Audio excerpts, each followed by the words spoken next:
Hi,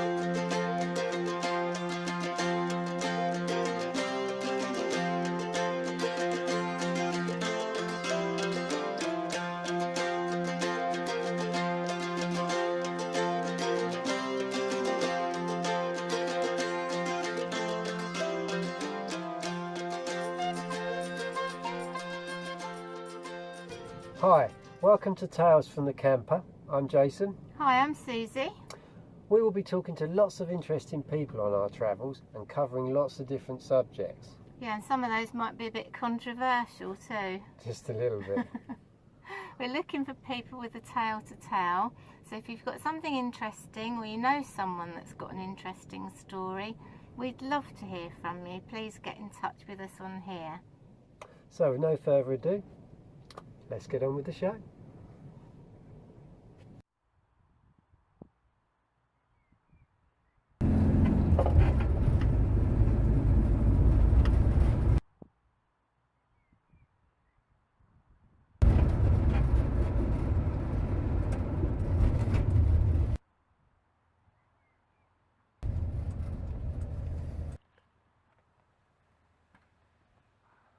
Hi Karina, how you doing? All right, step in. How you doing? All right? Yeah. Okay. Let's go.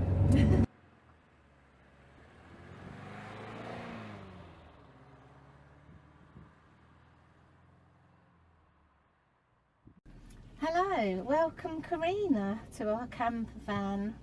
Hello. So Karina, you've led an interesting life as well, haven't you?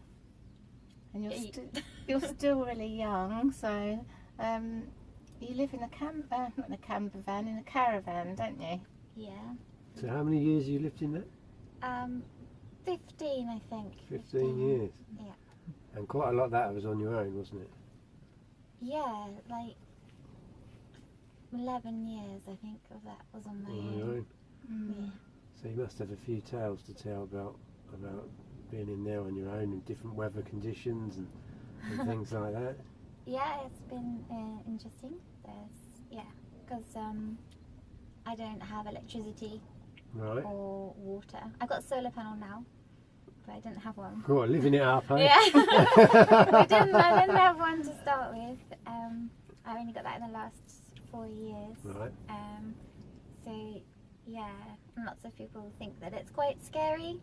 It's quite a scary way to live because you're out in the woods on your own. Well, I think you've got to be pretty courageous to do that, especially on your own. I mean, you know, fair dues to you. I mean, that must be, you know, You're a quite a brave thing. warrioress. I think that there's nothing to be scared of in the woods, but quite a lot to be scared of in the town. Yeah. That's what I used to say to my friends, and they're like, "Oh, it must be really scary going back there." What's the worst that's going to be there? A badger? Yeah. Or maybe an angry hedgehog. Oh, yes.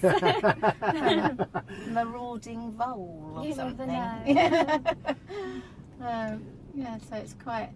I think you mentioned something about a winter time when you was in your caravan. What happened there? Well, it was I can't remember if it was like maybe 6 or 7 years ago now, where there was a really cold snap in the weather. Right. And I lived on the side of a hill, and we got lots and lots of snow, and it was dropped down to -18 on the side of the hill.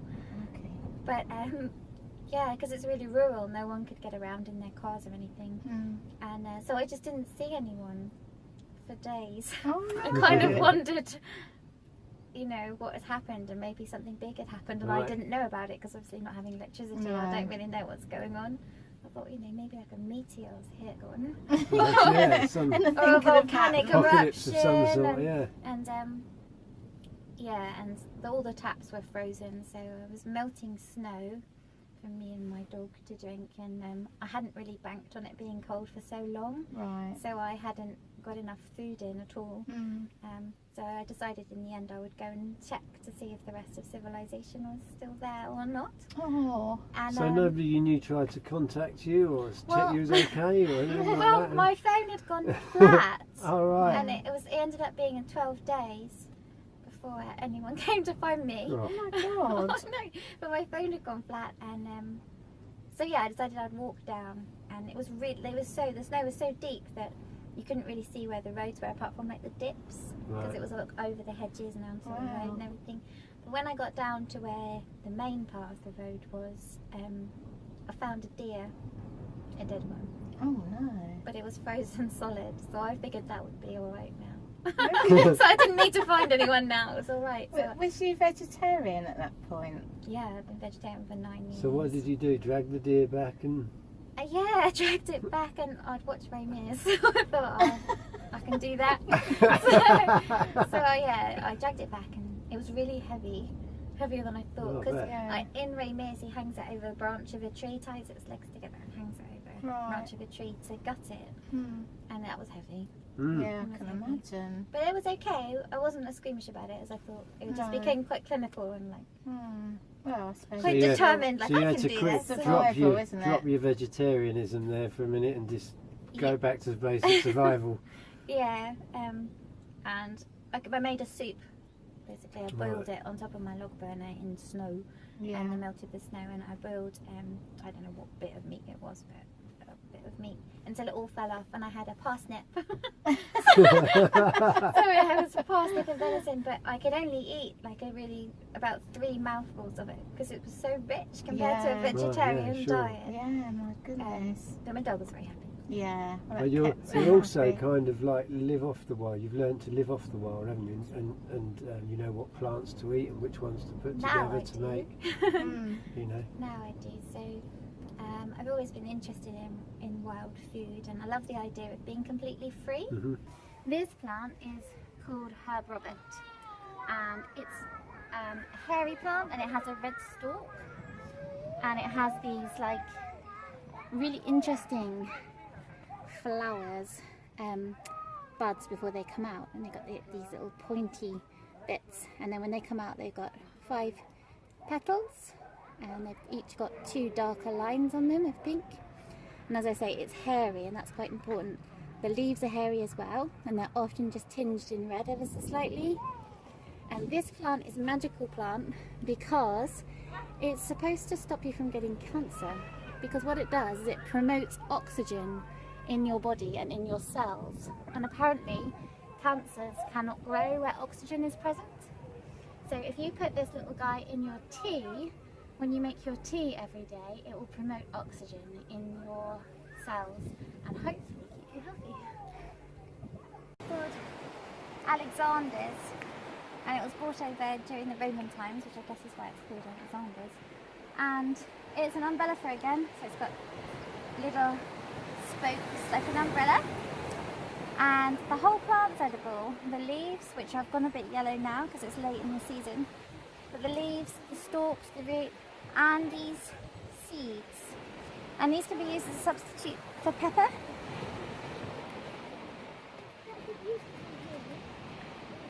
And if you look at them individually, they're like a little segment of orange, and these go black, and they stay on the plant all winter, and you can still pick them from the plant in the winter. And as I say, you can use them like pepper, they're really aromatic, and you can eat the leaves raw in salads. You can steam the stalks like asparagus, and apparently you can eat the root as well, but I've never dug one up to eat it. The idea of being completely free, and I think like if you can look after yourself in every possible way, then you don't need anybody else's help, and you don't have to, you can cut out the middleman basically. You don't have to go to work to get some money to buy some food. You can just go and buy your own food. And also I think it's the food that we should be eating. Yeah, definitely. And I'd always been interested in it and read books, but it's a bit daunting to go out and just you know, look at a picture in a book and hope that that's the one, looks pretty the same. But actually putting it in your mouth, it's a bit daunting. So I read a book called The Hunter-Gatherer Way, which was amazing, and this woman spoke about how all the plants had all the hormones and everything that you needed in them in the right balance for the right time of year, and things grow at the right time of the year, and the way that the sunlight hits your eye triggers certain hormonal responses, which are then met by the needs of the plants. And, and it was incredible. And then I found out that she was going to run a year-long course called The Hunter-Gatherer Way, and a teacher training course, and I hadn't been to university, so I thought that's what I'm going to do. Brilliant. So that's what I did. And you've completed that course now, haven't you? Yeah, I finished it last year. So now are you going to be teaching your own courses on that, or is it just for your own personal use? Or It's for my own personal use, but I think that I will use it more as a teaching thing when I have a child. right? Because I'm hoping I can take said child with me, depending on the temperament of said child. Yeah. I can just go around gathering and teach people at the same time. Yeah, that'd be brilliant. Well, I know some of the plants you've shown us this afternoon, just as we was walking along, but some of them were quite tasty actually. Yeah, weren't they? And really, really nice. I can imagine, adding some of those to even some of the meals you already know. Yeah. It is wild carrot. It's a member of the umbellifera family. It grows on these little umbels. And its characteristics are it has feathery carroty leaves. And it has these little spokes that grow underneath the flowers, like the spokes of an umbrella. And you can see them, if I turn this one upside down, you can see them under there. And one of the other characteristics that set it apart from other umbellifers is it has this pink flower in the middle. It's just one of the characteristics, so you need to make sure it's got all of the characteristics. It's also hairy.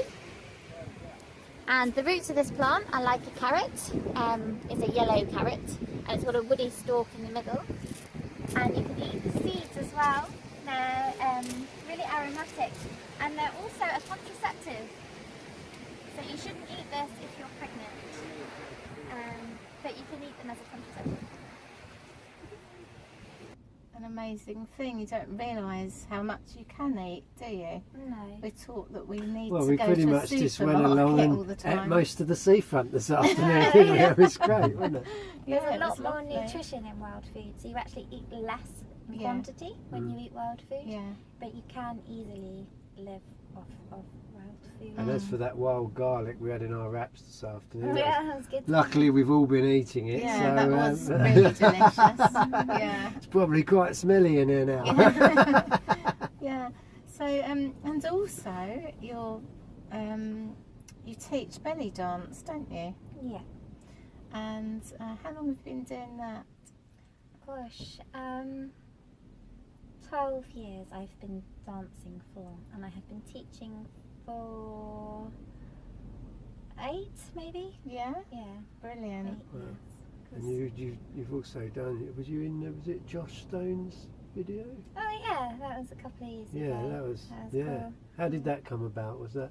That was from Loxwood. I was Right. seen dancing at Loxwood Joust, and it's to do with the promoter of Loxwood Joust. Right. And yeah, and the lady who saw me dancing just really liked it, and the song was about being free. Yeah. The song was sort of about just being free and happy, and she thought that my dancing was pretty good at expressing that kind of idea of free and happiness. Well, so we've she never rang me up. seen a belly dancer quite like you. No, no. I mean, you make the average belly dancer look like they've got a pole up their back. You know.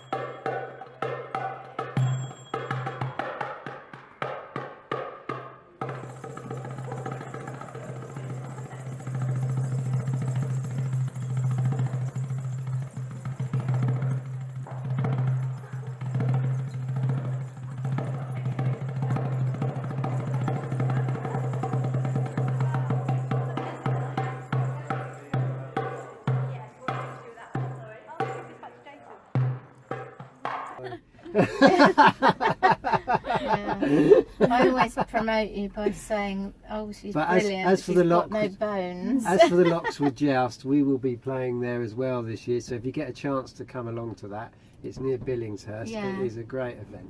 Yeah, It is fantastic, and hopefully you'll be playing for me as well. Yeah, Karina will be dancing with us. and Karina's partner Right, Neil, who's over there? You can't see him at the moment. but he's a brilliant drummer. So we all get together, don't we? Which is great.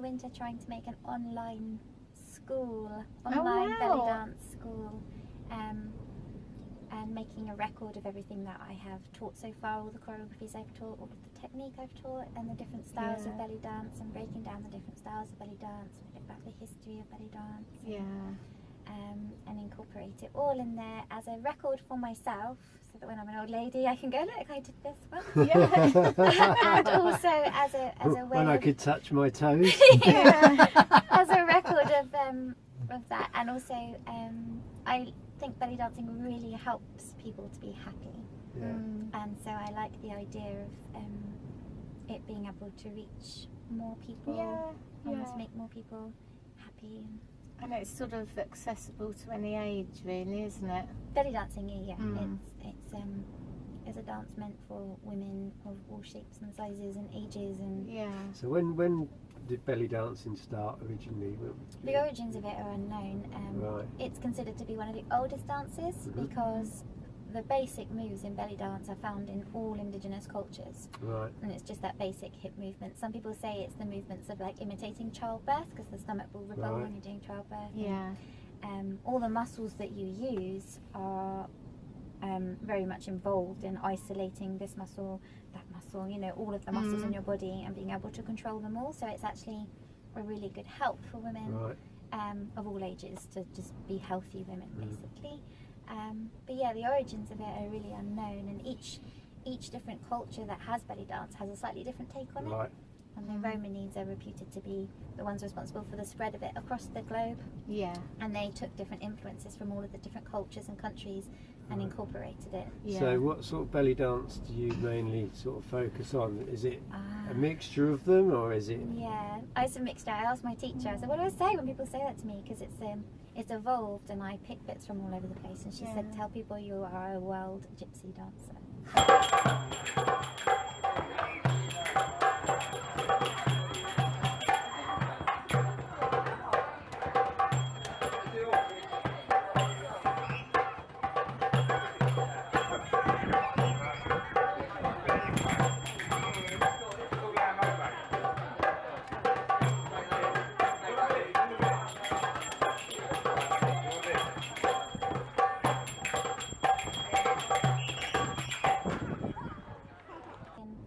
I try and honour the music, so if I'm dancing to a piece of music that's Turkish and in 9/8, I will try and incorporate some of the 9/8 gypsy style that I know, and I also do Polynesian dancing as well, and I went to train in Polynesia for 7 weeks, which was an amazing adventure. So sometimes I'll incorporate Polynesian dancing in my dancing as well. Amazing. Well, I always say that you're probably the best belly dancer in the world. Thank you, Susie. Sometimes I say universe if I'm feeling extra cheeky. But you are, incredibly gifted, and you're a lovely spirit too. Thank you, Susie. And thank you for spending time with us in our camper. Thank you. It's been great fun. Yeah, thank you very much. Thanks, guys. So I hope you guys enjoyed that.